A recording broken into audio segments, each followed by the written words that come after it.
There is concern this morning in Israel over aggressive behavior by Iran. The Tehran government claims it successfully test-fired new long-range missiles yesterday capable of reaching Israel and more. And some Israelis are anxious as they wait to see what kind of relationship develops with President-elect Barack Obama.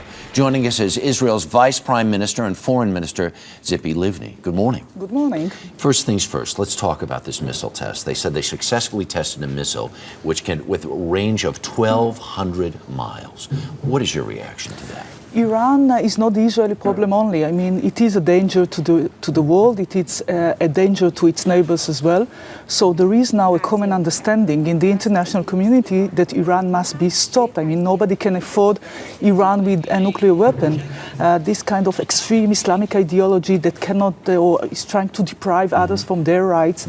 This is something that the world cannot accept. So you Israel say it's the world, but yes. Do you feel alone sometimes in this battle?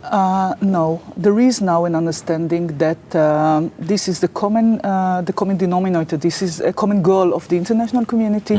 It is clear that this is something that the world cannot afford, and we are working together with the international community in order to prevent Iran from having this kind of weapon. Because, well, and believe me, I met even during these 2 days in New York, some of Iran's neighbors, and this is a threat to the Arab and Muslim world as well. So it's not part of, the Israeli-Arab conflict. Okay. This is part of an ideology that cannot live with other regimes in the region. I want to talk a little bit about our election here in the United States. There was concern expressed by some people in Israel, by some Jews in the United States, that Barack Obama would not be a friend to Israel. He's been elected now. What's your reaction? Well, the relationship between Israel and the United States of America are based on shared values, understanding, friendship, and this is bipartisan. And I've met also President-elect in Israel and in the United States. And I know that we can translate this understanding, this friendship, the common understanding of the nature of the threats.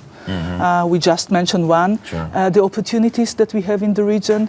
We just put the Israeli-Palestinian conflict into peace tracks. So this is something that we can work together in order to change realities in the region. But the President-elect has said he is open to having talks with Iran. The people in Israel say, will he stop in Israel on his way to Tehran?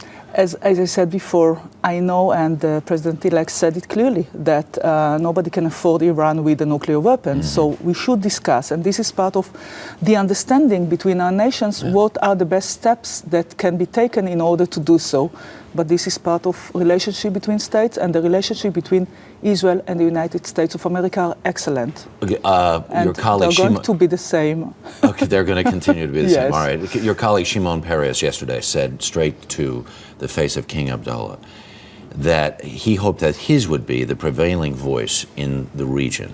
He's talking about the two-state solution of Israel and Palestine. Is that a dream or an inevitability? The idea of two states for two peoples, President Bush's vision, was adopted by Israel, the Palestinians, and the entire Arab world.